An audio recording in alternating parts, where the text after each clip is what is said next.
Alright, I wasn't planning on making a video today, but I noticed the shit is really turning up across the country. We are being set up for a race war. There's an enemy that benefits from us hating and fearing each other. They've brainwashed us into believing that we're enemies, because as long as we fight each other, we won't be paying attention to them and what they're doing. And they've been playing this game of divide and conquer for centuries. And now shit is about to turn up in the streets. And for good reason. Most of us white people have sent the message loud and clear that we don't give a fuck about black people or the shit that they go through. And when we defend the police, what do you expect to happen? You're supposed to keep getting pummeled in the face and just take it?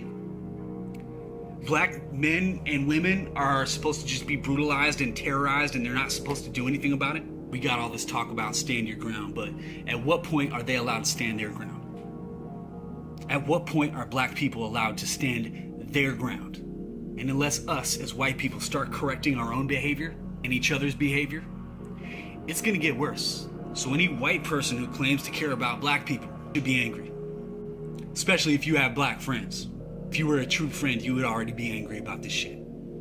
Thirdly, and this is the most important part of the video, you can forget everything I just said if it means that you'll watch what I'm about to say. It's absolutely important that you pay attention to every word. If there's a race war, it was media generated. I'm going to repeat that again for those who are slow, although I don't think most people watching this video are slow. If there is a race war, it was media generated. Fear of black people in this country is media generated. The belief in white superiority is media generated.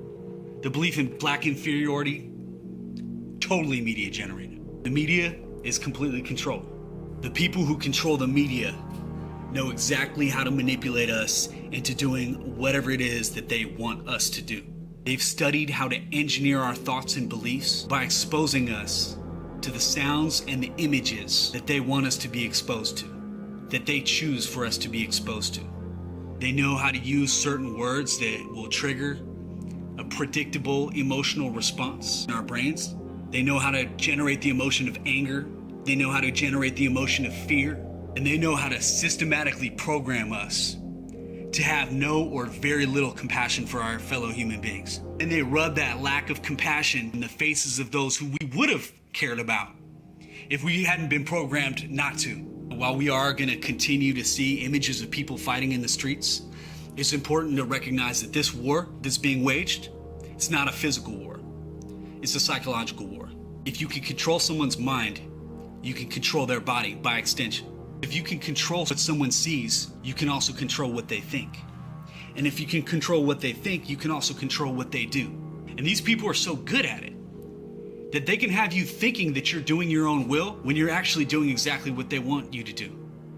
You're just playing out a scenario that they invented because they've mastered the art of prediction based on human social psychology. Do you think that those with lots of money don't have the top psychologists in the world working around the clock 24/7 to teach them how it is that they can control you? Where do we get our information from? What, memes? Facebook status updates? Twitter hashtags? Well, let me ask you a question. Who generates the memes? Who's the most influential on social media and why are they the most influential? And how do you know that they don't work for the oppressor? Matter of fact, who designs the algorithms that decide what it is that we see and what it is that we don't? If we're going to break out of the mental chains and the mental enslavement that they have us all in, it's important that we understand how they manipulate us. And it's really important that you don't blindly put your faith in anything you see or anything you hear. Don't put your faith in one person ever, including me, because I could be lying to you. I could be working for the oppressor. Everything I'm saying right now could be a complete lie. Everyone tells you that they're right and that you should listen to them. Be really careful about putting blind faith in any one person or any institution or any concept or any idea or any movement. A lot of these movements have been subjugated by the powers that be. A lot of them are controlled by the opposition. Don't trust anyone. Do your own research. Learn the ways and the games and the psychological tactics that people use to manipulate you. The media is control.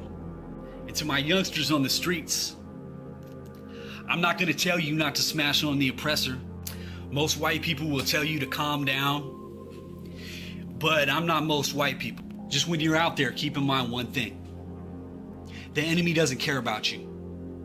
They would just as soon see you dead in the streets. They don't give a fuck about picket signs. They don't give a fuck about marching. They don't give a fuck if you throw a rock at them. They're just gonna take those images and flip them and manipulate them to work towards their own agenda anyway. Their agenda remains the same, regardless of what you do or say. You might be able to change the hearts and minds of regular people like you and me, but the ones in power never have and never will give a fuck about you.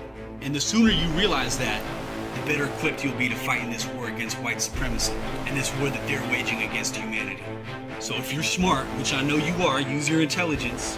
You need to learn the way they think, you need to learn the way they move, and you need to learn the way that they operate. To all my young warriors out there, black, white, I just want to let you know that I love you, that I pray for your safety, that I pray for your safe return home to your parents. I want to tell you that you do honor to your memories of your ancestors with your bravery in the face of danger, and no matter what they say about you, don't ever believe them. Because I don't, and I never will. Stay safe out there. I love you. Hotep.